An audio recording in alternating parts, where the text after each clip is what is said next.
fortunate ones, I didn't lose any power, but there were people around me that did, although Casey was their side. But they did an excellent job at picking the tree limbs up and getting the streets clean, and just everything just worked as clockwork in my books. So thank you. I might comment that there will be a budget amendment before the council.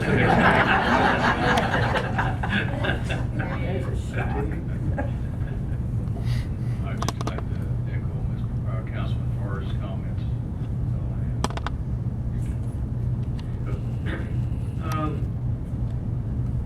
There are other owners of drinking establishments that want to see something happen. So that was brought to my attention by a couple of them, and I told them that was the process. And I appreciated the family showing up to, let us know how they felt about it. Because, I'll let you know personally from me that I'm going to be pushing for a 130 voting on all establishments, regardless of what the state does. But Mr. Barzee is also looking into the Harrah's and their zoning and gaming, and they might all have an out on that. So that might be the hang-up there. But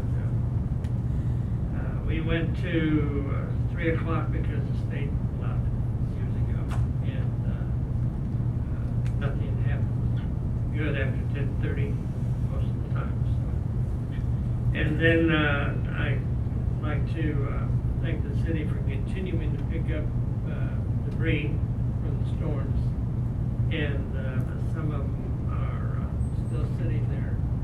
And I saw a vehicle go down the alley and washed, and he went past a number of piles. So I don't know if he was looking for something in particular, but he had other debris in the back of the truck, so if you look into that, appreciate that. And we were very, very fortunate about the power outage, because it was unbelievable. And it seems like that these huge winds are going to be part of the weather pattern for a while. And so we can look forward now. And I'm glad I wasn't asked to make a comment to one of the people who addressed the council. Probably best for all of us. I'd also like to reiterate the comments of the council on the Public Works Department. Thank you for that. You've been hit with 2 big storms in a short amount of time, and there's a lot of cleanup from that, so thank you. We appreciate it. I'd also like to publicly thank Councilmember Stefan for his idea on flags. I think they look fantastic. We could have done flags or banners. I think the flags look great, so I'm glad we made that choice, and I think they looked awesome. And then my third comment is just about those the folks who come up and make public comments. It's probably completely intimidating for people to come up and stand before the council and make comments, especially on situations that are they're very passionate about, or that are very heart-wrenching for them. And so even though they're not here, I would like to, in general, thank those of you and those who aren't here for the comments they make. I think as a council, it's as important for us to respond to their comments as it is for us just to listen to their comments.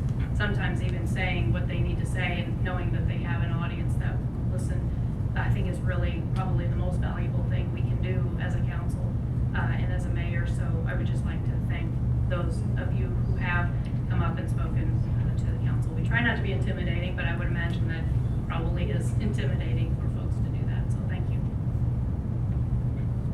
My comments go to Chief Fisher and his valiant firefighters for the way that the issue that we had the other night has been problem. You know, our city can be a powder keg in some respects with the volatile material that's in and out of this city. And the report that you wrote was spot on, and it gave me a lot of relief to realize that we do have some professionals that work in our fire department and our police department. So pass that on to the people that were down there and worked to put on one of those suits and going into a place that has a lot of stuff that you don't know what's going to happen. It takes a lot of guts. So kudos to you and your department. I'd like to Chief, great with Officer Hostica, I guess, from the gentleman that came up and spoke with him. That's about him. That's wonderful. That was really heartening to see our police and our fire do such a good job, and for that to be formally recognized, that's great. I'd like to thank everyone that did come in front of the council and speak, like Valerie had said. I echo her comments, and hopefully Mr. Frenzel can get an answer on the parking, or we can look into that. And I also want to thank, and I told the firefighters when they were here that they did an excellent job in removing the large tree limbs when they first came down from that big storm. We got an email from a resident that said it fell across the street at 1 o'clock in the avenues, and by 4 o'clock in the morning it was gone. So, excellent job on that.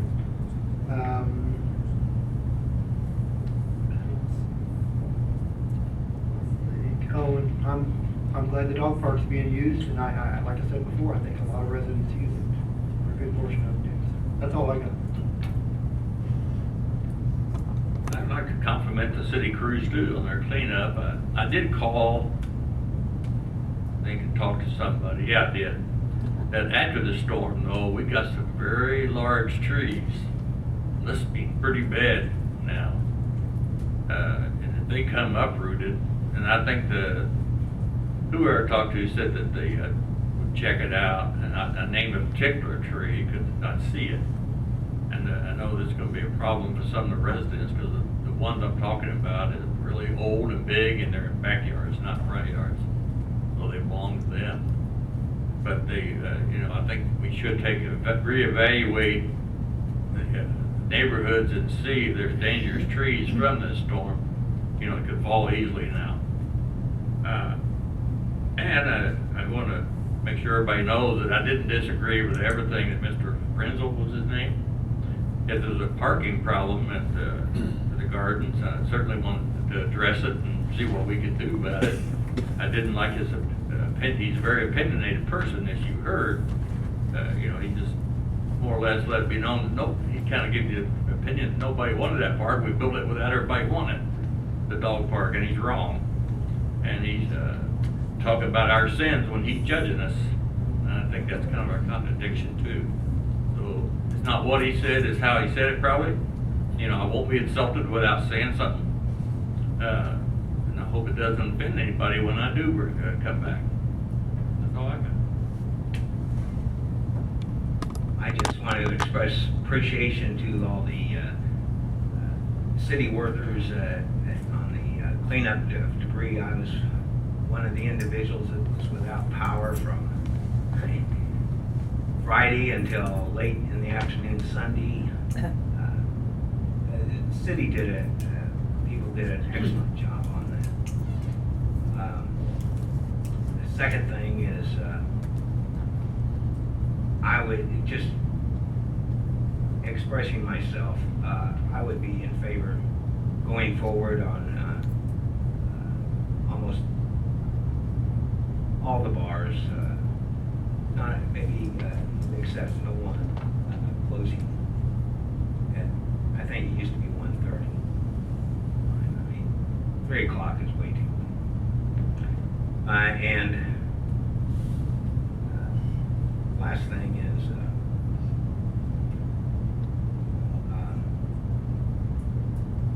the uptown area really did look nice over the 4th of July weekend. Just a quick comment, sir. We do intend to have adjourned next work session on the 21st, an item to discuss the amending of an ordinance regarding 3 o'clock bars. So that will be an item of discussion for you in 2 weeks. I got a question on that though, Eric. It seems like when Harris first got here, my wife and I had been down there at the old time, whatever it was, they called last call. So I don't know, this may have to include them. I don't know. We will list for you all the bars that are currently 3 o'clock bars and then get any direction from you that you may want to give us regarding putting a revised ordinance on your agenda.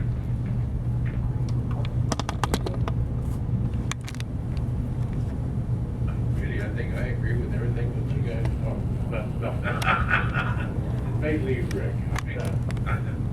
All right, now we're going to circle Kind of had things out of order here. Let's go back to number 17.